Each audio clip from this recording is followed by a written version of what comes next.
CONMEBOL অঞ্চল থেকে সবার আগে 2026 ফিফা বিশ্বকাপ নিশ্চিত করেছে আর্জেন্টিনা। আলবিসেলেস্তে বস লিওনেল স্কালোনির বেশ নির্ভারী থাকার কথা। তবে টানা দ্বিতীয় বিশ্বকাপ জয়ের লক্ষ্যে থাকা দলটা বাছাই পর্বের বাকি ম্যাচগুলো নিয়েও সিরিয়াস।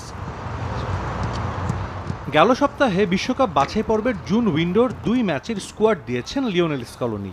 28 সদস্যের দল অনেককেই অবাক করেছে, যেখানে ছিল না পেজেলা, আকুইনা, মন্টিয়েলের মতো নিয়মিত একাদশে থাকা ফুটবলারের নাম। মূলত আর্জেন্টিনার বাইরের লিগগুলোতে খেলা ফুটবলারদের নিয়েই প্রাথমিক স্কোয়াড ঘোষণা করেন স্কালোনি। মূল স্কোয়াডে বিবেচনা করা হবে আকুইনা, মন্টিয়েলদেরও।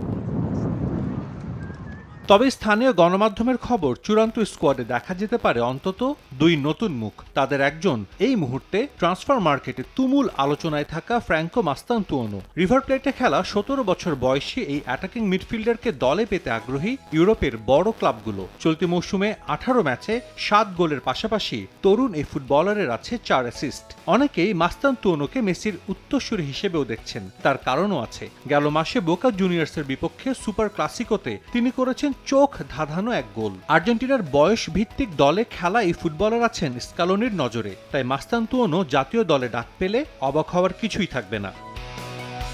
আরেকজন অবশ্য রক্ষণের ফুটবলার, 23 বছর বয়সী সেন্টার ব্যাক কেভিন লোমোনাকো। ব্রাজিলের ক্লাব রেডবুল ব্রাগান্তিনো থেকে ধারে খেলছেন আর্জেন্টিনার ক্লাব ইন্ডিপেন্দিয়েন্তের হয়ে। আর্জেন্টাইন লিগে ফেরার পর থেকেই নজর কেড়েছেন সবার। 6 ফুট 4 ইঞ্চি উচ্চতার এই ডিফেন্ডার এয়ারে 1-to-1-এ দারুণ। ভবিষ্যতের কথা ভেবে এই ফুটবলারকেও বাজিয়ে দেখতে পারেন স্কালোনি। জুন উইন্ডোতে বিশ্বকাপ বাছাই পর্বে চিলি ও কলম্বিয়ার মুখোমুখি হবে আর্জেন্টিনা। সাজিদ মুস্তাহিদ, সময় সংবাদ।